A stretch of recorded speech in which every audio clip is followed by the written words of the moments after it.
Welcome back to Blacklit Memory.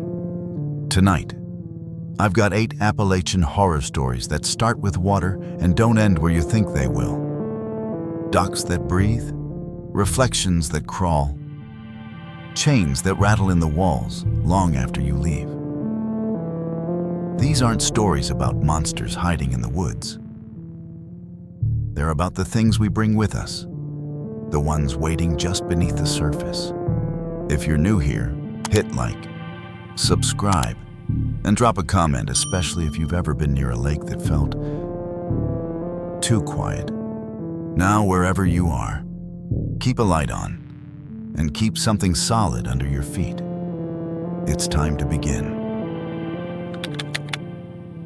I was 39 when I bought the lake house, too old, maybe, to be chasing ghosts, even if they were just memories. But something in me said it was time. I'd spent every childhood summer on Douglas Lake with my cousins, feet blistered from hot dock boards, nights full of bug zappers and whispered dares. The place we used to rent was long gone, swallowed by TVA's shifting shorelines. So I picked a little fixer-upper not far from where it all happened, with green shutters and a porch facing the water like it was still waiting for us. My name's Elaine Porter.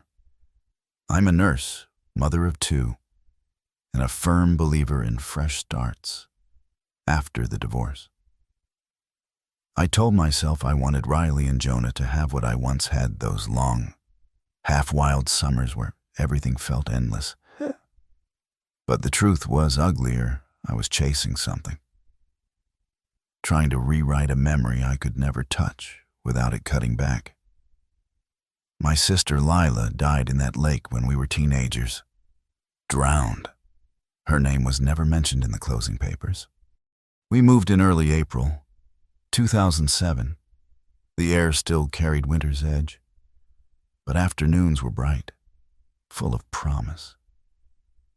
I started a journal, mostly to track what needed fixing. Replaced screen. Riley stepped on a nail. Jonah stuck gum under the sink. Mundane stuff. I told myself it was for posterity, but really it was to stay tethered, keep the mind from drifting into old shadows. One morning, I noticed the rowboat across the lake.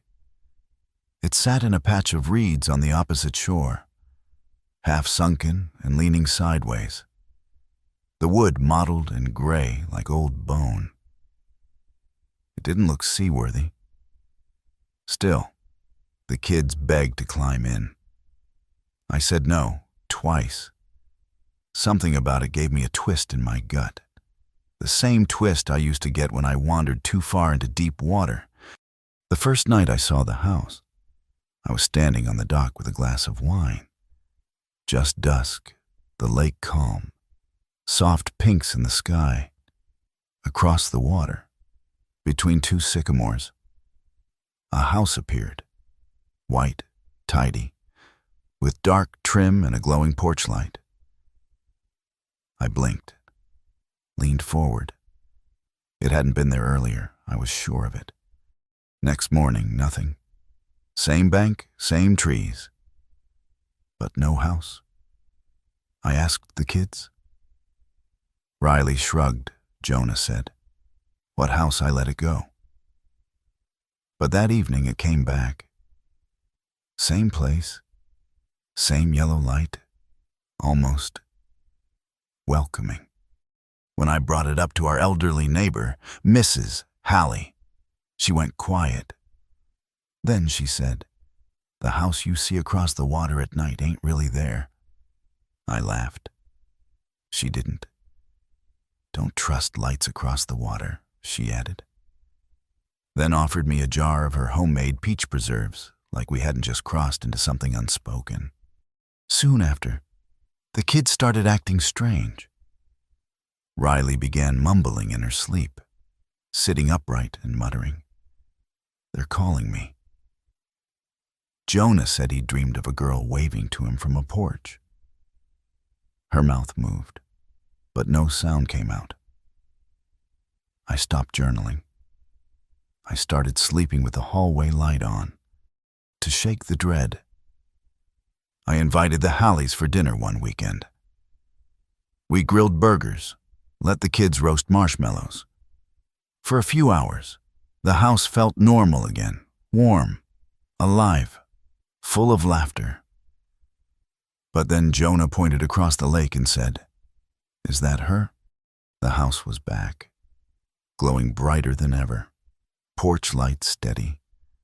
And on the porch was a figure, hand raised in a slow, deliberate wave. I stepped forward and felt my stomach collapse. It was Lila, young, barefoot, hair floating around her shoulders like she was still underwater. She wore the cherry print swimsuit she died in. She was looking right at me.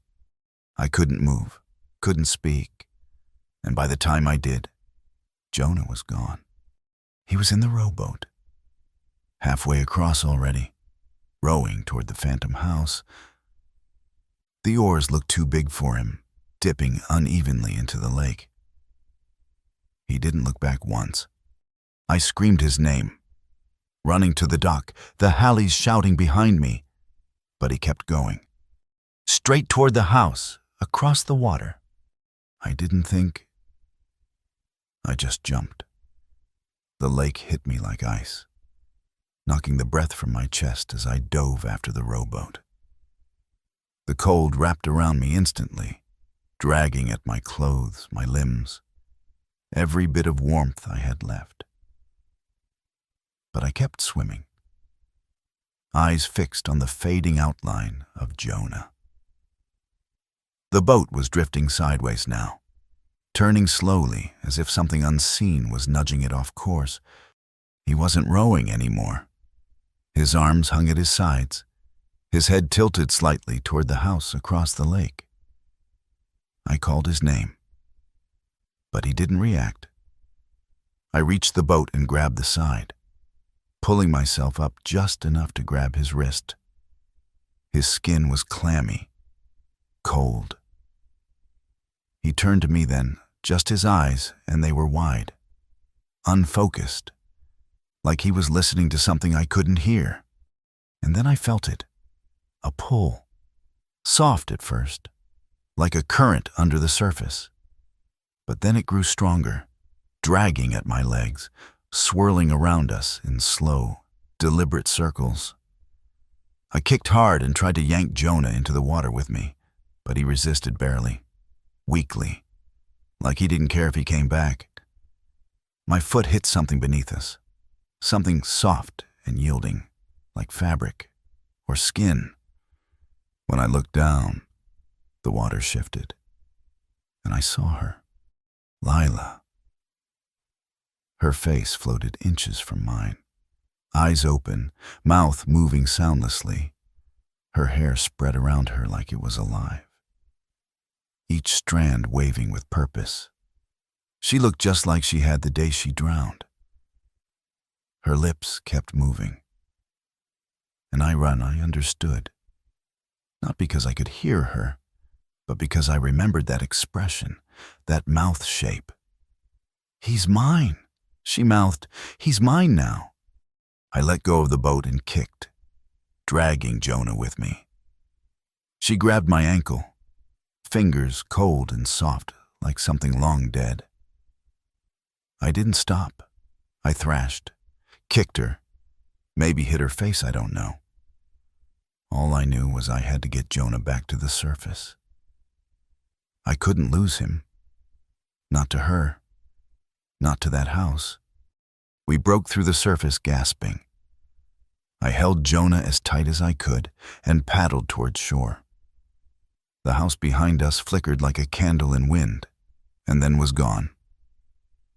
1 minute it was there, clear as day. The next it vanished, leaving only trees and fog behind. The rowboat drifted aimlessly, bumping into the reeds again like it had never moved. On the shore, I collapsed beside Jonah, coughing hard, my chest on fire. He wasn't breathing. I panicked, pressed on his chest, begged, pleaded.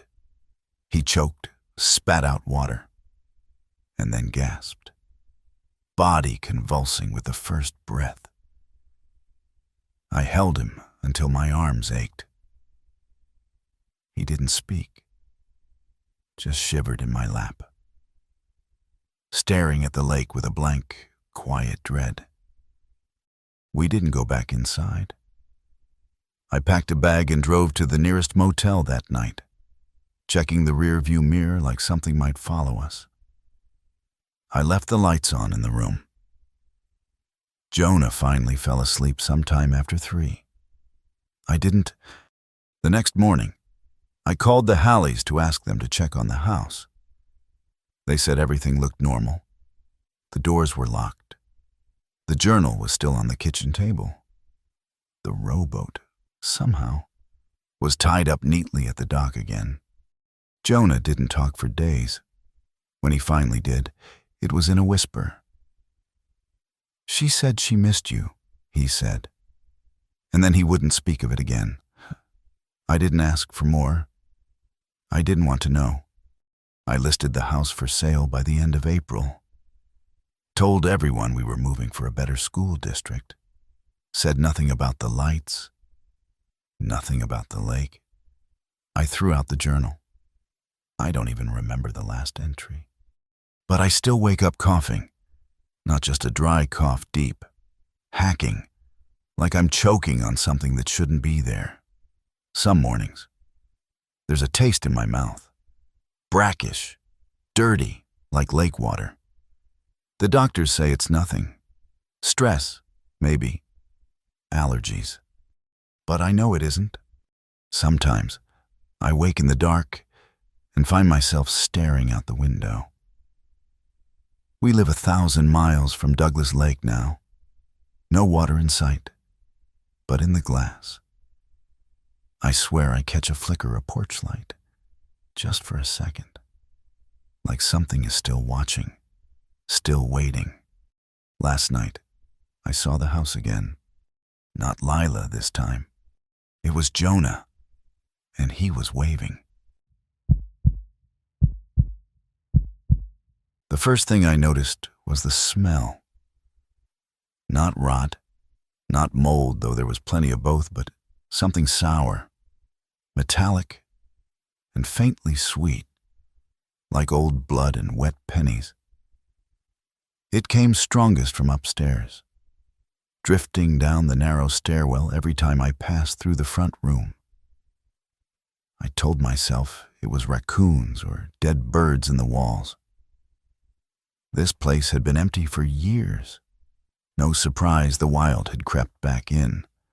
Name's Caleb Price, 24, Kentucky born, and exactly 1 week into the dumbest job I'd ever taken. I'd told Mr. Hayworth, the property owner, I was a carpenter, which was sort of true. I'd helped to frame a shed once, held a nail gun for a guy who knew what he was doing. But Hayworth didn't ask for proof. He said, "Fix it up, and I'll pay you cash. I needed that money. I had a ring picked out back in Moorhead, tucked in a pawn shop case behind the counter. This job was supposed to pay for it." The cabin sat near Cave Run Lake, tucked back off a gravel road thick with sweet gum and pine, real isolated, no other houses for at least a mile. That suited me fine, quiet work. No one around to ask too many questions. First couple of days, I fixed some siding, cleared brush off the roof, patched a sagging section of floor in the back bedroom. At night, I'd sit on the porch with a beer and call my girl, Amanda, pretending the view wasn't mostly spider webs and leaf rot. Then I found the upstairs door. It was at the end of the hall, second floor, facing the lake. A heavy wooden thing, old brass knob, and at least 6 thick nails hammered clean through the frame. Someone had gone out of their way to seal it shut. Not just locked, secured.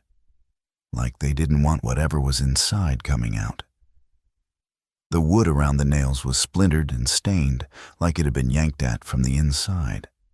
I didn't touch it at first. Figured there was a reason.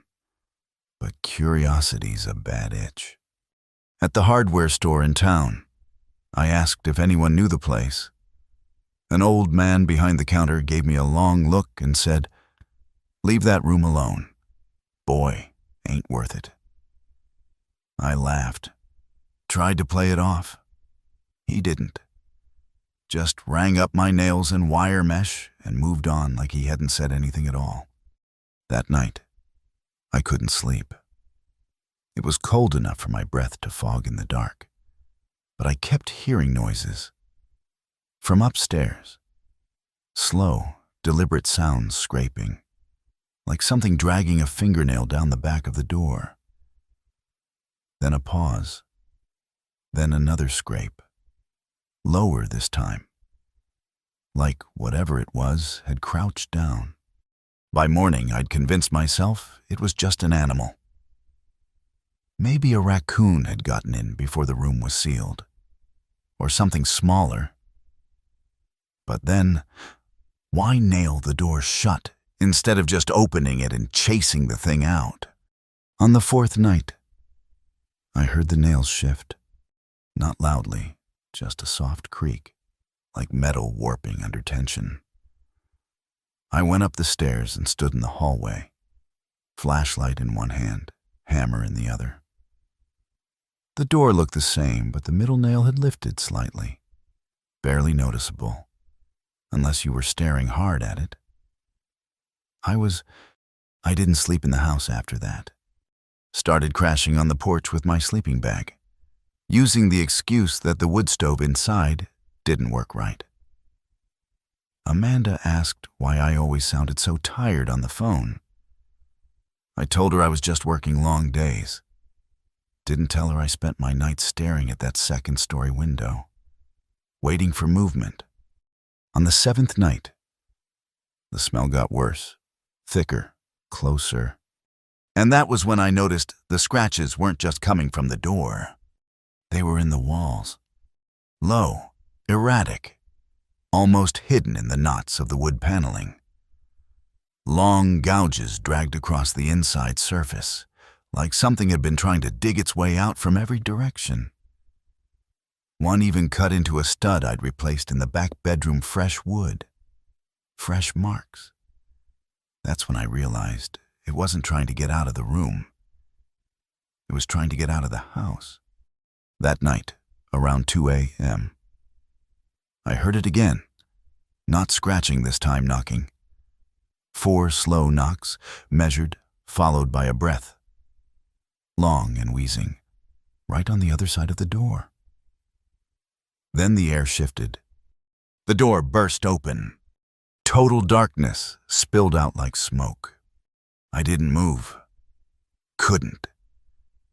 The darkness in that room wasn't just lack of light. It felt heavy, dense, like it had weight.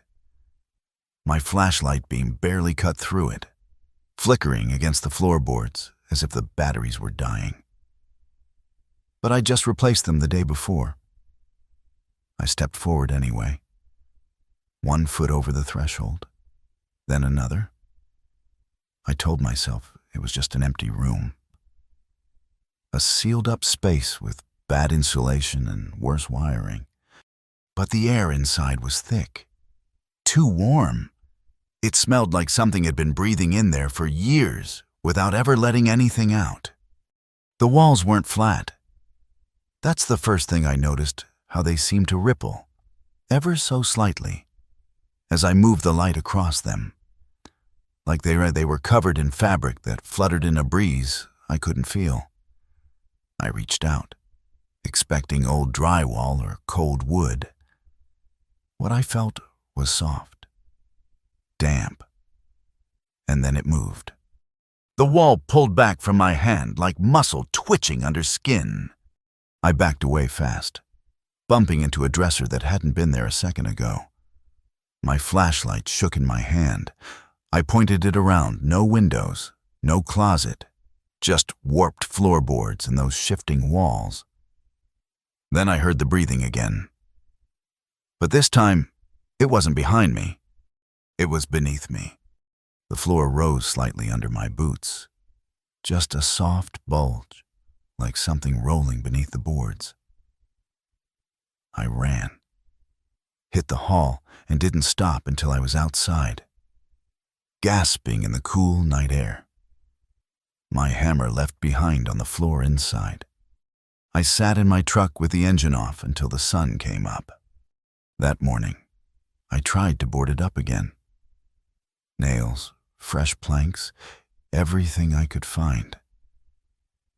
But the door wouldn't stay closed.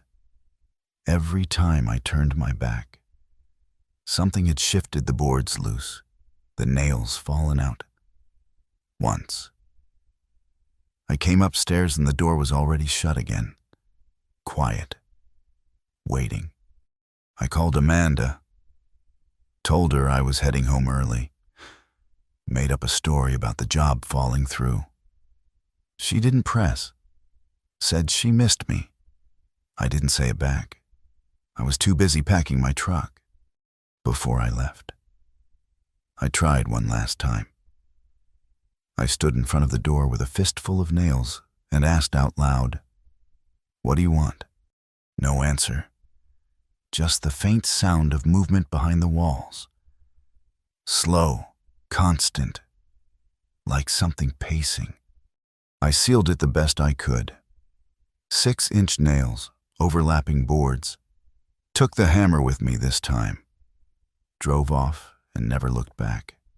A few weeks later, I heard through a guy in town that the cabin got rented again. Some college kids fixing it up for the fall. I didn't say a word. But sometimes, when I pass through that part of Kentucky, I think about stopping. Just to see. Last I heard, the room was sealed again. Fresh nails. Fresh scratches. The fog swallows sound. My boots thud against the wooden boards of the pier. But the noise barely carries past a few feet. It's just me, the gulls overhead, and the slow creep of Fontana Lake steaming into the morning. I lift the camera, frame a shot of the low sun breaking through the mist. It glows like a lantern behind gauze, turning the water copper somewhere out there. I hear the flap of wings, but the birds are invisible. I've been here 3 days, rented the little cabin near the dam, paid in cash, told the boat rental guy I was working on a photo essay, Forgotten Lakes of Appalachia. He nodded like that meant something. I didn't explain more. I didn't mention that I left a ring in a bathroom drawer back in Asheville, or that my phone's been off since the state line. Out here, it's easier to breathe, easier to be nobody for a while. Every morning, I start the same way: black coffee, 2 protein bars, camera slung over my shoulder. The pier stretches straight from the edge of the lake like it was carved into the mist, long and gray and bleached soft from years of sun. The first morning it ended maybe 30 feet out. I walked to the edge, counted the birds, snapped a dozen frames of the stillness. The second morning, it was longer, not by much, maybe 5, 6 feet. I thought I'd misremembered. The fog plays tricks, stretches space, warps light. But today, it's unmistakable. The pier juts into the water like a plank with no end, vanishing into white. I walk 30 steps, then 50, and still can't see the edge. Behind me, the shore fades like a smudge. My stomach turns in a slow circle. When I pause to take a photo, I glance back at the screen and freeze, just for a second. I think I see someone behind me, a figure standing dead center on the pier, maybe 50 feet back, not moving. But when I spin around, the fog is empty. I exhale, slow and careful, just shadows. Light and vapor, that's all. I turn back toward the lake and keep walking. The boat rental guy, Ray. I think it said something odd when I signed the waiver. I was half listening, more focused on the smell of gasoline and the hum of mosquitoes. He looked at the pier and said, "That pier don't end where you think it does." I'd smiled politely, assumed he meant it just felt longer. Now I'm not so sure. The fog thickens the farther I go. The lake's gone quiet. No gulls, no ducks. Just the creak of old boards beneath me and the occasional drip of water from somewhere I can't place. I stop to take another photo and catch it again, movement. Far down the pier, someone's there. They're waving. I squint, raise the camera, try to zoom in. The shape is small, distant. Wearing my jacket, same messy bun pulled low. The hand lifts again in a slow, mirrored wave. I lower the camera. My mouth goes dry. It's me. I break into a run. Boots hammering the planks, heart punching my ribs. Every few steps, the pier shifts underfoot, boards dipping as if I'm being allowed to pass. But only just. The figure stays ahead, always the same distance, always waving. The fog curls around my shoulders. The air turns colder. And then the boards behind me begin to groan. The groaning behind me deepens low and wet, like the lake itself is pulling at the pier's spine. I glance back, and the boards are shifting, not just creaking, but dipping, warping inward toward the water like something is sucking them down. I run faster, trying to close the distance between me and the other me. My hand outstretched, my voice catching in my throat. She stays just out of reach, waving. I don't know how long I run. Time slides in the fog. My breath comes in ragged gasps, my legs numb, camera bouncing against my hip. Every time I look back, the shoreline is gone. No trees, no cabin, no lake. Just fog in all directions, thick and infinite. I stop running. I have to. The pier beneath me groans again, like it's grown tired of carrying me. The other me has stopped too, still waving. But now she's closer. 10, maybe 15 feet ahead. Her face is mine, but pale, drawn out, stretched slightly wrong, like a reflection on rippled water. I raise the camera again. My hands are shaking. I click the shutter out of habit. The flash goes off. Just a dull flicker swallowed by the fog. But when I check the photo, she's not in it. Only mist. Only me. I lower the camera slowly. Now she's closer. No wave, just watching. I back up. 1 step. 2. The boards behind me are gone. Not broken, just absent. Like the pier no longer exists in that direction. I spin and run forward again. But this time the boards bend upward like a rib cage closing in. The path ahead narrows with each step. Fog pressing from all sides.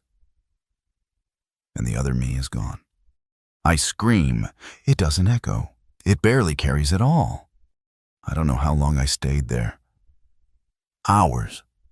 A day, I stopped checking the camera. I stopped moving. I crouched down and curled into myself, arms over my knees, whispering Amanda's name under my breath. That was my fiancé's name. I hadn't said it out loud since I left. Now it's all I had. Eventually, I felt the pier move one last time upward, like it was lifting me. And then, nothing. They found my camera 4 days later, washed up near the boat dock, wedged between two rocks like it had been placed there. Battery half full, memory card intact. The sheriff's deputy scrolled through the photos, pausing on the last one. It showed the pier. Empty except for one figure mid-frame. Me. Waving. But my face was wrong, blurred and stretched sideways like skin pulled too tight. My eyes were black, and my mouth wasn't smiling.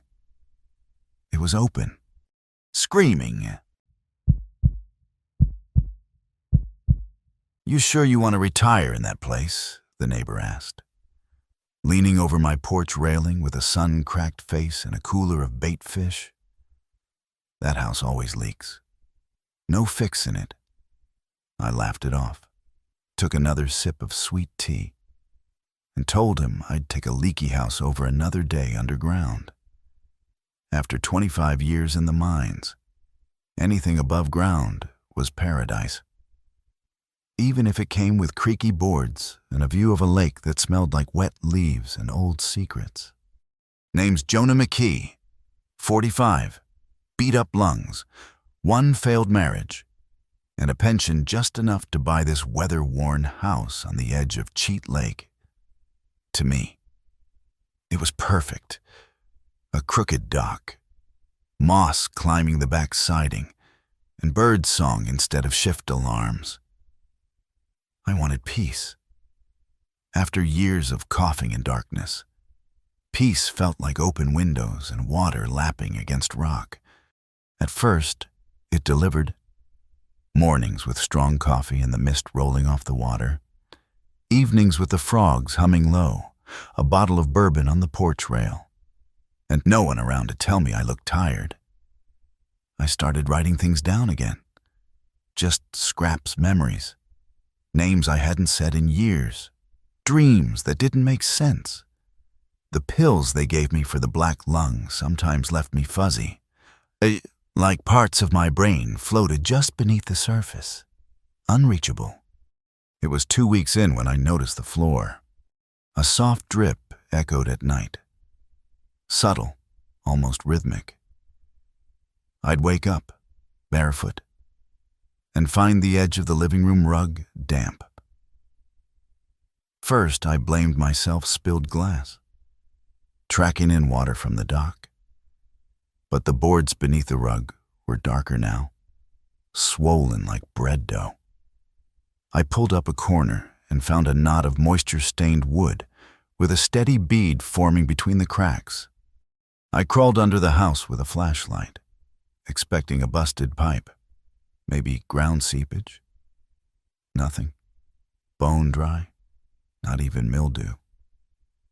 The lake was a good 40 feet downhill. No reason at all for the damp to be coming up. Then the footprints started. It was a Wednesday, middle of the night. I'd gotten up to pee and saw them a trail of wet prints starting from the center of the living room. Not leading in from the door or back deck. Just starting. Bare feet, wide set, slightly long. Like a child's, but not quite. They vanished halfway down the hall. I stood there in my boxers, heart thudding, the air thick and still. I didn't check the rest of the house. Didn't want to know what else might be dripping on my floors. I went back to bed, left the lights on, told myself it was a dream, a side effect. By Saturday, the living room floor was warm and soft underfoot, the kind of soft that warned you not to press too hard. I brought in a fan, aired it out, poured some bleach down the cracks like that could fix anything. But that night, I heard splashing. Inside, just a single splash, like a stone dropped in a deep tub. I tiptoed into the living room and stood there in the blue glow of the bug zapper outside. eyes adjusting. Something moved. Not big, just a quick flick beneath the boards. I dropped to my knees, pressed my ear against the damp wood. Water, not just dampness. Water shifting, flowing. And then the soft slap of a fishtail. I scrambled back, heart in my throat. Next morning, I walked to the neighbor's and asked to borrow his pump. He didn't ask questions, just handed it over and said, "Don't matter how much you pull out. Lake's always trying to take its house back." I spent hours dragging hoses through the living room, soaking towels, rigging buckets. The pump whined and choked, but it worked. By late afternoon, the boards had dried out some. I opened all the windows, let the sun pour in, felt almost human again.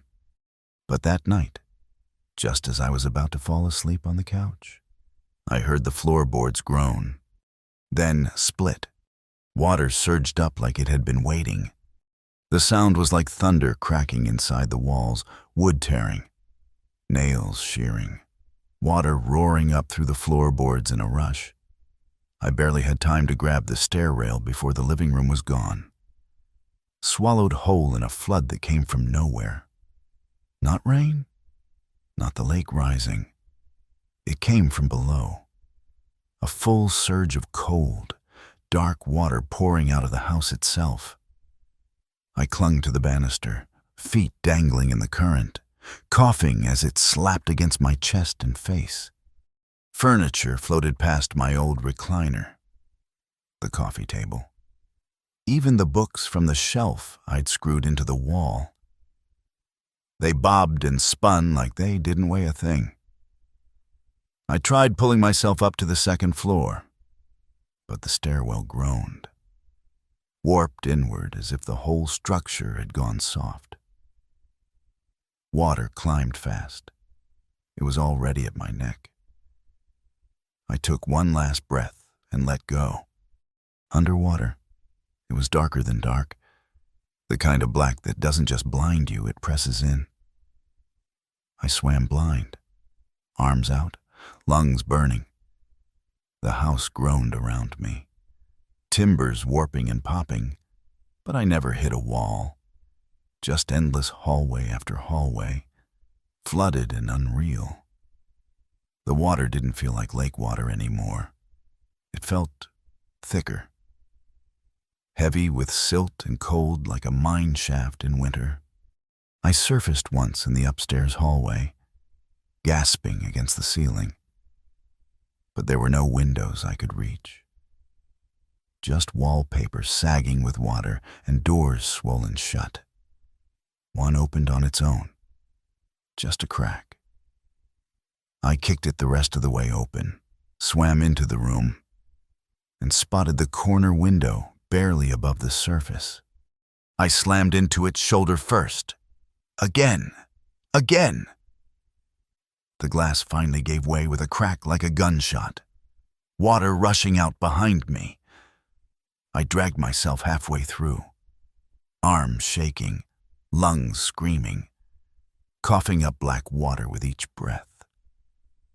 I collapsed onto the grass outside, the broken frame cutting into my hip.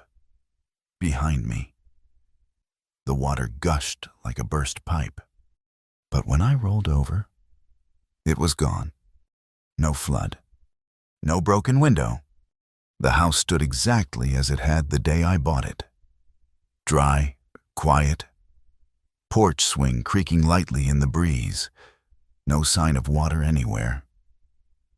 I was soaked, bleeding, and gasping on the lawn, and the house looked like nothing had ever happened. Neighbors said I looked mad, said I stood out there for hours, dripping lake water, staring up at the house like it might start talking. One of them called someone. I didn't answer questions, just left. I still dream of the halls, still feel the pressure of that water, the way it moved like something alive. But no one believes me. They say the house is fine, but sometimes folks walk by and swear they hear splashing from inside. It looked like something out of a Civil War painting glass. Brass, soot-stained and dented in places. The flame inside flickering a little too steady for how the wind was blowing. The lantern first showed up on the shoreline my second night at Laurel River Lake. I was at the back window with my econ textbook open and a pen between my teeth. Eyes drifting again like they always did. It hung low to the ground, right where the tree roots dipped into the mud, casting a soft gold ring that barely touched the water. I figured it was a camper's leftover, or maybe a fisherman's. Something left behind, and still burning by accident. My name's April Green. I was 22 that spring. A broke junior trying to stay afloat at UK with one scholarship, and a GPA just high enough to matter. I'd begged my aunt to let me use the old lake house for finals week, just 5 days of no dorm noise. No drunk roommates, no excuses. She agreed, but warned me the place got lonely after dark. That was fine. I had more guilt than company to keep me awake anyway. I'd plagiarized a lit paper that semester. A big one. Not even smart about it, just copied a paragraph here, a full quote there. Thinking I'd clean it up later, I hadn't. And now every time I sat down to study, I felt like the walls were watching. The first night, everything felt normal, quiet. Wind in the gutters, raccoons in the trash bins, distant lake sounds rolling soft against the dock. But the second night, I saw the lantern, and on the third night, I realized it never went out. It didn't move much at first, just sat there at the tree line, flickering. But the fourth time, I glanced up from my notes. It was closer only by a foot or two, but I swear it hadn't been that far before. I opened the back door and called out, hello, expecting someone to answer, or a dog to bark. Nothing, just the wind picking up slightly, brushing pine needles across the deck. I called my aunt the next morning, told her about the lantern. She paused for a second, then said, kids playing pranks, probably. Don't go out if you see it again. I could tell she wasn't being casual. Not really. Her voice had that tightness around the edges, like she remembered something she didn't want to say. That night, I left the porch light off. The lantern returned just after midnight. This time, it was swinging. Slow, steady, like someone was walking with it. I shut all the blinds, tried to focus on my highlighter and the buzz of the fridge. But then the window above the sink fogged up from the outside, a round patch of breath or moisture right in the center. And when I leaned in, I saw them. Handprints, not smudged, not streaked like a raccoon or something brushing past. Full, wet palms pressed hard against the glass.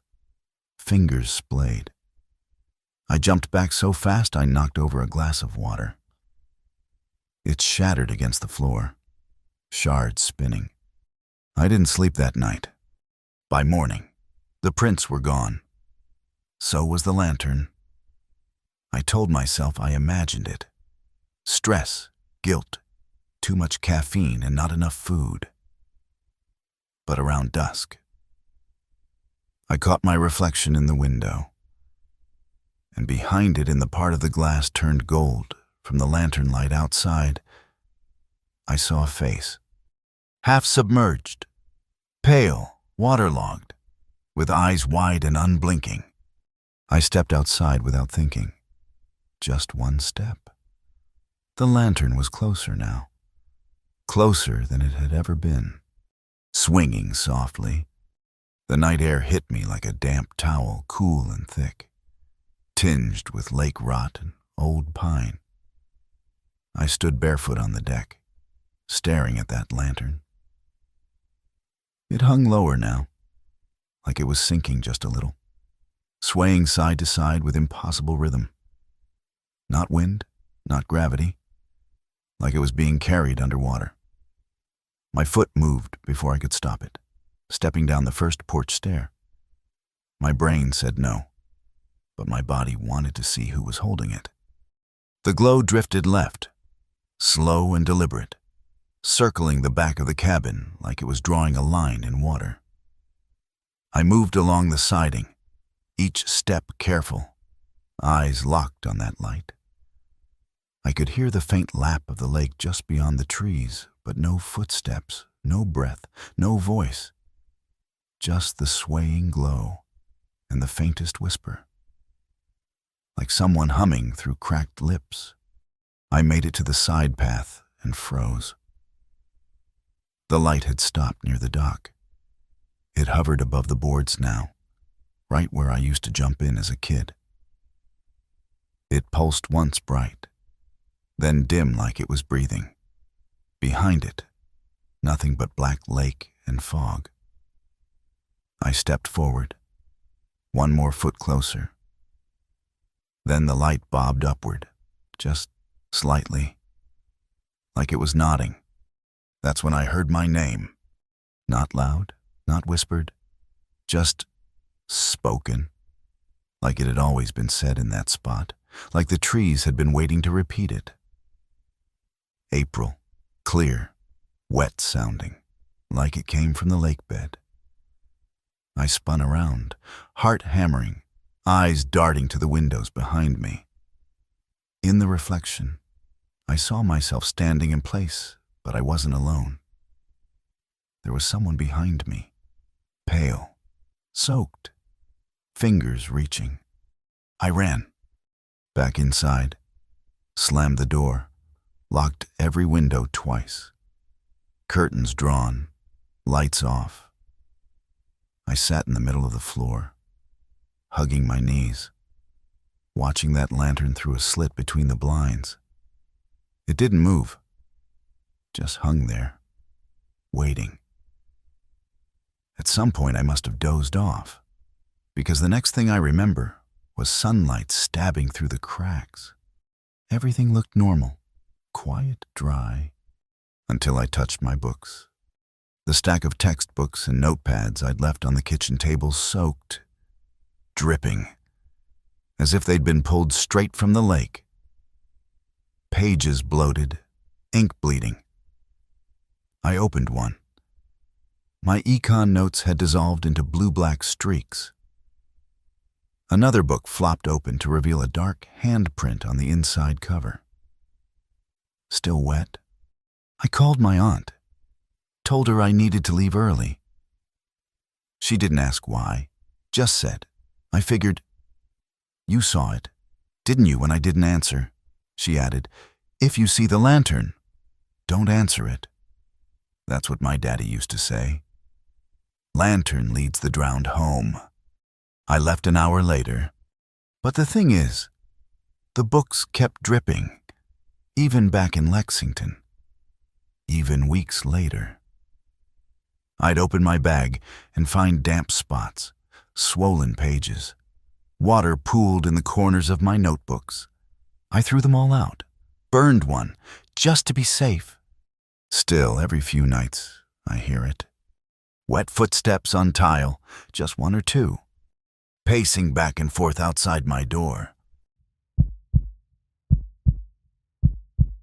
There were 4 of us that summer, me. Kenny, Darnell, and Luke. Just some guys from the garage, taking a long weekend before Darnell's baby was due and Luke started night school. We rented this crooked little house right on the edge of Smith Mountain Lake. Porch sagged toward the water, but the grill worked and the fridge was full of cheap beer. The first night was all music and ribs.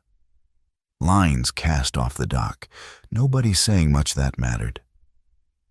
That was the point. No bosses, no customers, no past due notices shoved under the door. Name's Marcus Hale. I was 33 and looked older. The kind of older that comes from long hours on your knees under a rusted-out truck and long nights doing mental math with too many zeros. I told the guys I needed this trip to clear my head. That wasn't a lie. What I didn't tell them was that I owed money, real money, to a guy whose name I never said twice. I kept checking the rear-view mirror on the drive up, like I expected to see a black sedan weaving through the trees behind us. The lake was strange from the start. Not bad, exactly. Just off. The water didn't ripple. Not when wind passed over it. Not when birds landed or fish jumped. It stayed perfectly flat, like someone laid a sheet of glass on top of it. The sun hit it weird in the mornings, hard to look at. Made your eyes ache. Kenny joked that it was some real Stephen King shit. But we all kept fishing. The first time I noticed the reflection delay. I was standing at the end of the dock with a beer in one hand and a bag of chips in the other. I shifted my weight, turned my head, and the version of me in the water turned just a second too late. Not much. Just enough. I blinked and it was back in sync. Told myself I was tired. Didn't mention it. The others noticed the weird reflections eventually. Luke said it was the beer. Darnell said the light played tricks on water. But Kenny, he got quiet.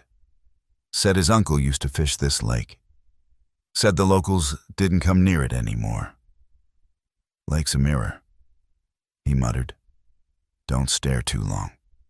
By the third night, we were back on the porch after dinner, half drunk, teasing Darnell about fatherhood.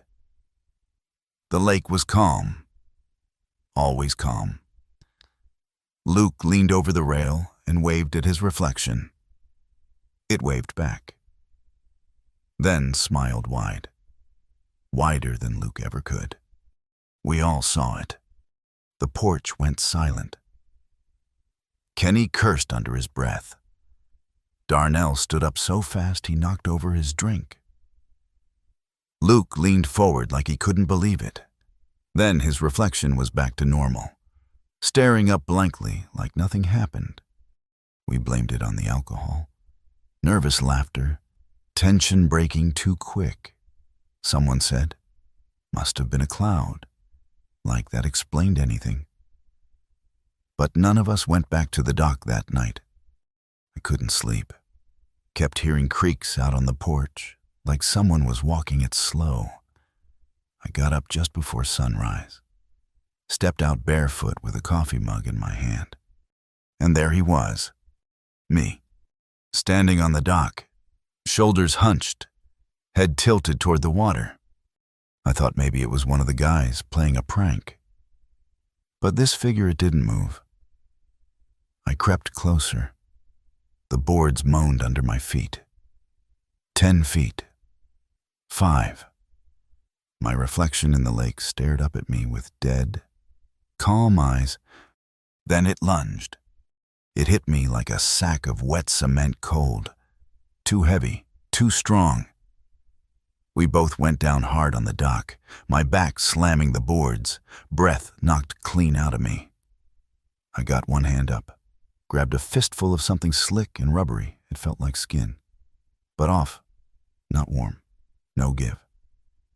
Its face hovered inches from mine, mouth open but soundless. And I swear to God, it was mine, my face. But wrong, flattened somehow, hollow. I kicked hard, shoved off with both feet, scrambling backward on all fours until I crashed into the railing. It didn't follow, just stood there on the dock, arms hanging too low, head cocked like it was trying to remember how to be me. The others came running at the noise Luke shouting, Kenny already holding a tire iron. But when they got there, it was gone. Nothing but water. Flat, glassy water and my ragged breath fogging the morning air. "Man, you fall or something?" Darnell asked. I couldn't speak, just pointed at the lake. They looked. Nothing moved. But when Kenny stepped forward, he froze. "Don't look," he muttered. Backing away. "They ain't gone. They're just watching." We tried to leave. Packed the truck in under 20 minutes. Didn't even care about the deposit on the rental. But as we drove away, something followed us along the shoreline. Just shapes at first. Then faces. Ours. Watching from the water's edge. Perfectly still. That night, we took turns sleeping. All of us armed with whatever we could find: flashlights, a crowbar, the old fillet knife from the kitchen drawer. Around midnight, Darnell started screaming. We found him curled up in the bathtub, clawing at his own face. Said he saw himself standing over the bed, smiling. By morning, Luke was gone. We found the dock wet. Boards warped like someone heavy had stood there all night. His tackle box was open, line still dragging into the water. No splash, no noise, just gone. The last thing I remember from that trip was my own reflection still there, on the surface of the lake, long after the others had stopped casting shadows. It didn't follow me anymore. It just stood still, like it was waiting. That was 27 years ago. I still see the others sometimes. In mirrors, in shop windows, for a long time. I stopped using anything with a reflection. Now I just live with it. But here's the thing. Mine never came back. I look into glass and see fog or light, but never me. It's like the lake kept it. And sometimes, when I'm shaving in the morning, I feel it standing just behind the glass, close enough to fog the mirror, but never close enough to wave. I came to Norris Lake to disappear for a while. Just 2 weeks. No work calls, no emails, no check-ins. I told everyone I was fine, just tired. Truth was, I hadn't been fine in months. I kept seeing her face, that little girl with curls and a chipped tooth, float to the surface every time I closed my eyes. She was one of mine. Slipped through the cracks in a system I'd sworn to protect. Drowned in a bathtub while the couple fostering her watched TV in the next room. They said it was an accident. I knew better. My name's Sarah Whitlow, 27, social worker. Or at least I used to say that without flinching.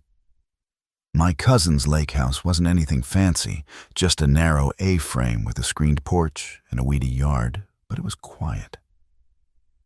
I spent the first few days walking the trails, reading dog-eared books, writing the kind of journal entries people only ever read to themselves. The lake was wide and still most mornings, with mist curling over the surface, like it didn't want to leave either. The change showed up on the 4th day. I was walking the shoreline near dusk, just where the trees thinned out and the rocks gave way to packed mud.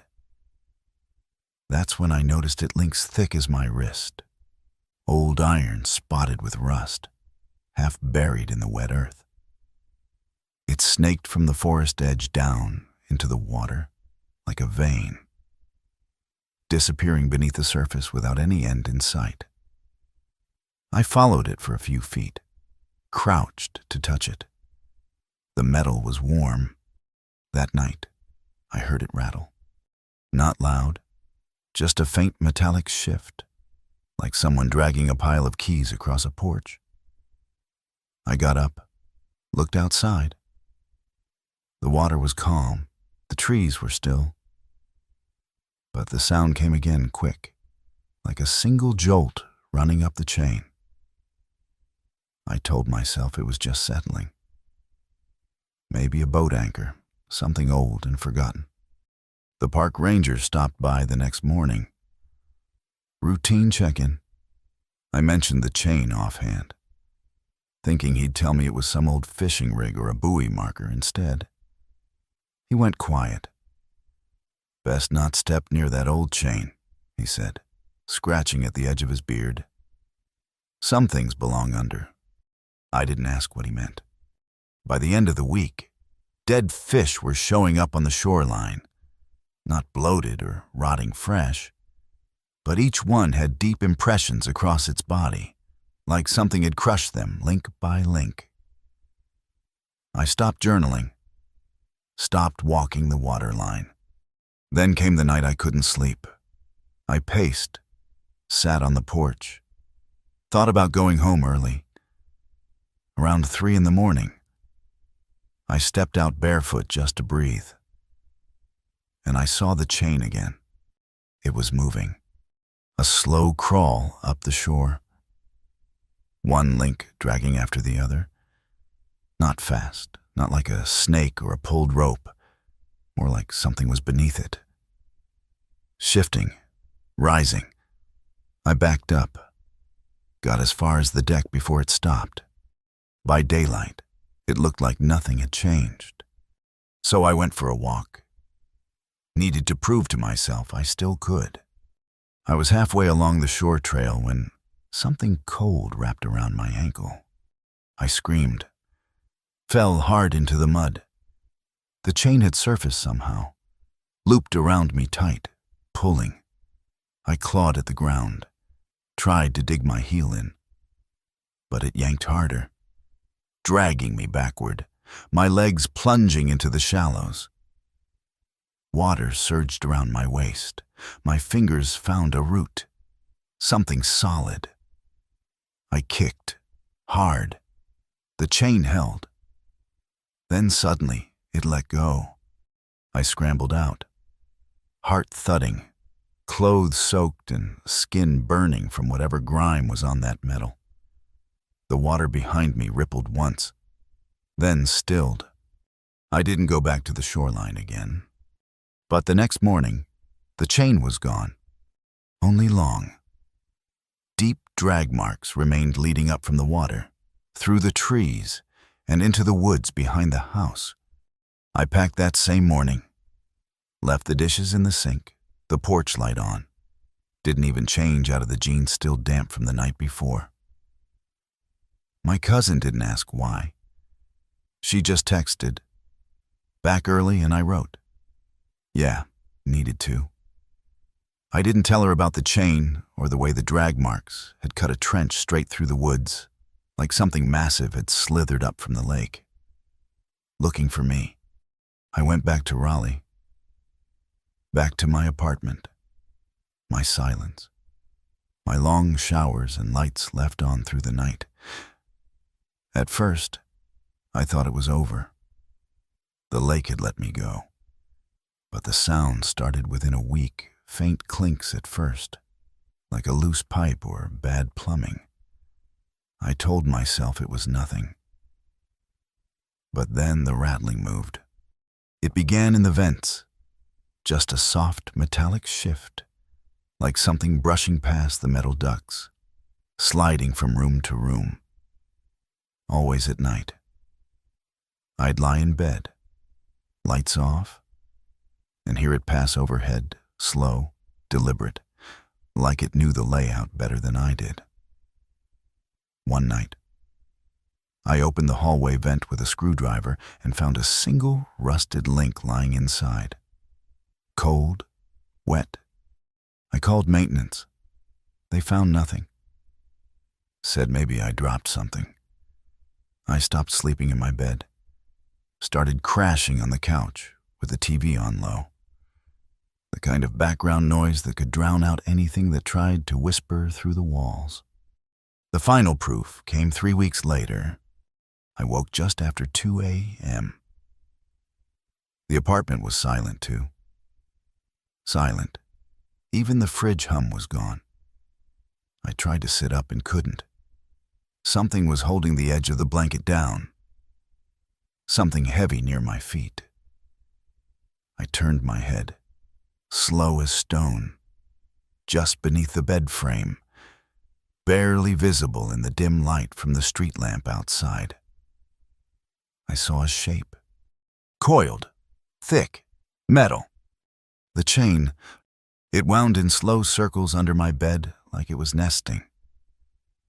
I didn't move, didn't breathe. And then it rattled once, soft and short like a warning or a promise. I still live here, haven't told anyone, haven't slept in my bedroom since. I keep the vents taped shut and white noise blaring in every room. But I still hear it sometimes. Shifting, dragging, waiting, and when I wake in the dark. Heart pounding. I know it's closer. Always closer. Late summer in the mountains still had teeth. But it was gentler here, less people. Cooler mornings. The lake rimmed in fog like a sleeping mouth. I arrived at the family lake house with a bag of paperbacks, a box of school essays I didn't plan to grade, and the quiet hope that a week alone might stitch me back together. I swam every morning, made eggs every afternoon, and sat on the dock until the light drained out of the sky. It felt like healing, like I was finally floating free of the classroom noise. The bad dreams, the panic attack I told no one about, not even my parents. Name's Daniel Moore, 28, high school English teacher, burnout survivor, and semi-serious writer when the world allows it. This house had been in the family since the 60s. I remembered my grandfather sanding the railings, my brother pushing me off the dock, the fish guts staining the old wood in summer sun. But now it was just me,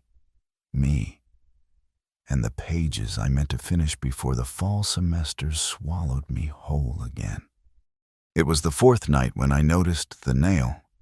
It stuck out like a tooth longer than a nail, really. More like a railroad spike hammered through one of the support beams at the far end of the dock. It didn't look new. It looked ancient, rusted and pitted and damp to the touch, like the lake had tried to digest it and failed. I thought it might be some weird repair job, a leftover from my uncle's half-finished projects. But then I noticed another spike, then a third. Each one sunk deep into the beams along the edge, spaced evenly. 5 total, as far as I could tell.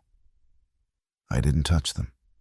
That same night, I woke to a sound, not wood creaking, not waves, something metallic, a sharp clang, then silence. I lay there listening, heart speeding up, another clang, softer, like something shifting under pressure.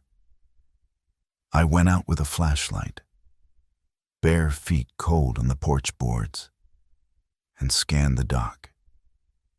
Nothing there, just the moon over still water and the faint stink of algae. At the gas station the next day, I brought it up offhand, asked the guy at the register if anyone around here used railroad spikes for dock repair. He didn't look up. Just said, "Them nails ain't for building. They're for keeping things quiet." I asked what that meant, but he waved me off like I'd asked something too big for a casual answer.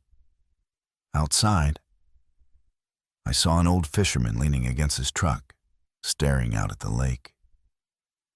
He caught my eye and muttered, "Keep the nails in. Boy, don't go prying at what holds things down." I didn't ask again. The next 2 nights, the clanging got louder. Water churned gently under the dock, even when the wind was still. I watched from the window, saw nothing but small ripples lapping at the shore. But then I noticed one of the nails was missing. The end board, where it had been hammered in, now sat loose, curling slightly up at the edge. The water below it looked darker. I told myself it was just age. Nails fall out. Old wood swells, shifts. But the next night, I heard it again, metal scraping, wood bending, and beneath it all, the sound of bubbles rising. Deep, slow bubbles, like someone breathing out beneath the dock. I grabbed a hammer from the shed and drove the loose nail back into place. The sound stopped instantly. Just like that. The water stilled. The silence should have comforted me. But then I saw the hands. White, bloated fingers curling up from beneath the planks, gripping the far edge of the dock. One. Then another. Pale skin, joints stiff, nails blackened. The boards creaked under the weight. I stepped closer, breath held, and as I reached out, foolish, instinctual, to peel back the loose board near the center post, something grabbed my wrist. Its skin felt like wet rope, and it pulled. I fell hard, shoulders slamming the dock, my legs dangling over the edge. The thing beneath didn't speak, didn't growl, it just held tight, yanking with a strength that felt patient, deliberate, like it had all the time in the world. I kicked at it, heel connecting with something soft, rubbery. Its grip loosened for a split second, just enough for me to twist free and crawl backward on hands and knees. My hammer was still in reach. I grabbed it without thinking and drove another nail down into the wood beside me. The water calmed instantly. The hand slipped away. I lay there gasping, splinters in my palms, wrist burning with cold. When I finally stood, I couldn't bring myself to look down. I backed off the dock, went inside, locked every window and door, slept with the hammer beside me. If you can call what I did sleep. Every time I blinked, I saw that hand, saw the slick curve of its knuckle, the way it waited just below the surface, like it had been there for years. The next morning, I checked the dock again. More nails missing.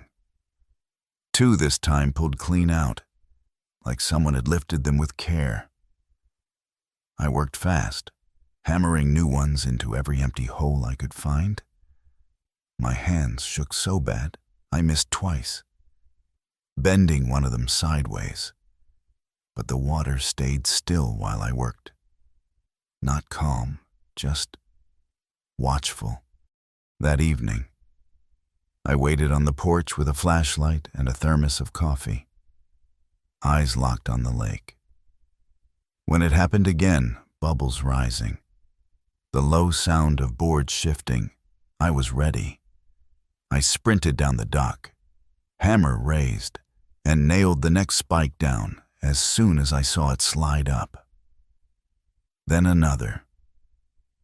The wood beneath me flexed, like something underneath was trying to breathe. But I didn't stop. They came up together that night. Not just one set of hands, dozens. Clutching along the sides of the dock, clawing at the gaps between boards. Waterlogged figures with white, sagging faces rising just enough for me to see they weren't alive. Or if they were, it wasn't in any way I recognized. Eyes open too wide, mouths sealed like the water had filled them and stayed. Each time one pulled itself higher. I nailed another spike down, forcing it back, one by one. They sank again. I worked through the night. By morning, the dock held. Quiet returned. The lake was glassy and gray, like nothing had ever touched it. But my wrist hadn't stopped hurting. The skin was discolored, veiny, tight, like the water had stayed inside somehow. I wrapped it in a towel, but even days later, it still dripped, not blood, not sweat, just lake water, cold and constant. I left the house that week. Told my parents the place needed repairs. Didn't mention the dock. Didn't mention the faces. But months later, in my apartment 2 counties away, I woke to a familiar sound, wood creaking in the hallway.